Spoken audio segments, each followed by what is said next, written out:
पाठ एक, अधूरा घड़ा।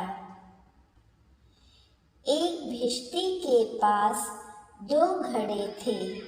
उन घड़ों को उसने एक लंबे डंडे के 2 किनारों से बांधा हुआ था।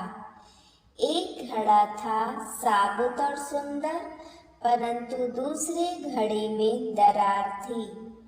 भिश्ती हर सुबह नदी के तट पर जाकर दोनों घड़ों में पानी भरता और फिर शुरू होता उसका लंबा सफर।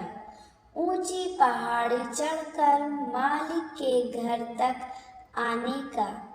जब तक वो वहां पहुंचता तब तक टूटे हुए घड़े में से आधा पानी रास्ते में ही बह चुका होता, जबकि साबुत घड़े में पूरा पानी होता।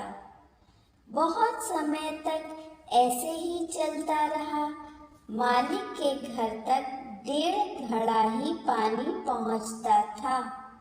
साबुत घड़े को अपने आप पर अत्यंत घमंड था। उसकी बनावट बहुत सुंदर थी और वो काम में भी पूरा आता था।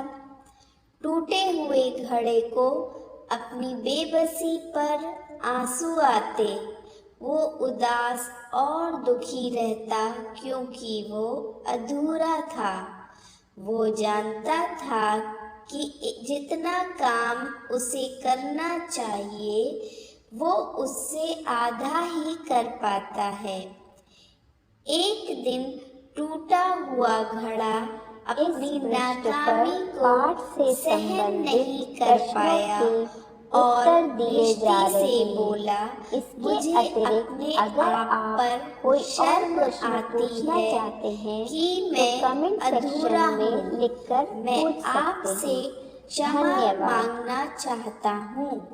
भिश्ती ने उससे पूछा, तुम्हें किस बात की शर्म है?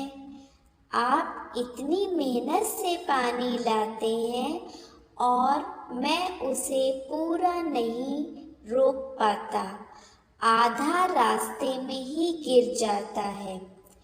मेरी कमी के कारण मालिक को आप पूरा पानी नहीं दे पाते।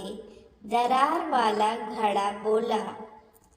भिश्ती को टूटे हुए घड़े पर बहुत प्यार आया। उसके हृदय में दया और करुणा थी। उसने टूटे हुए घड़े से प्यार से कहा, आज जब हम पानी लेकर वापस आएंगे तब तुम रास्ते में खूबसूरत फूलों को ध्यान से देखना। चढ़ते सूरज की रोशनी में ये फूल कितने अच्छे लगते हैं। उस दिन टूटे हुए घड़े ने देखा कि सारे रास्ते के किनारे बहुत ही सुंदर रंग बिरंगे फूल खिले हुए थे। उन लाल नीले पीले फूलों को देखकर उसका दुखी मन कुछ समय के लिए अपना दुख भूल गया, परंतु मालिक के घर पहुंचते ही वो उदास हो गया। उसे बुरा लगा कि फिर इतना पानी टपक गया था।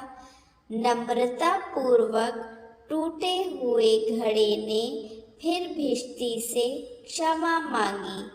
तब भिश्ती टूटे हुए घड़े से बोला, क्या तुमने ध्यान नहीं दिया कि रास्ते में वो सुंदर फूल केवल तुम्हारी तरफ वाले रास्ते पर ही खिले हुए थे? मैं तुम्हारी इस कमजोरी के बारे में जानता था और मैंने इसका फायदा उठाया।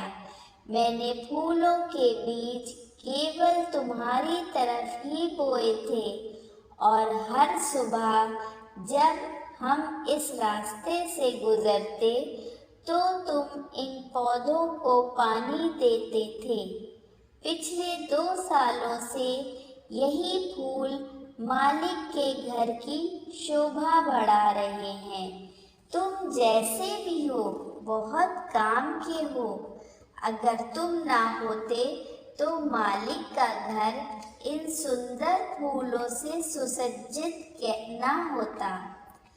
सभी में कुछ कमियां और अच्छाइयां होती हैं। हम सब उस टूटे हुए अधूरे घड़े जैसे हैं, पर हम चाहें तो इन कमजोरियों पर काबू पा सकते हैं। हमें एहसास होना चाहिए कि हम में क्या कमजोरियां हैं और उन कमजोरियों के बावजूद हम अपने चारों तरफ खूबसूरती फैला सकते हैं, साथ ही खुशियां भी बांट सकते हैं। इस पृष्ठ पर पाठ से संबंधित प्रश्नों के उत्तर दिए जा रहे हैं। इसके अतिरिक्त अगर आप कोई और प्रश्न पूछना चाहते हैं तो कमेंट सेक्शन में लिखकर पूछ सकते हैं। धन्यवाद।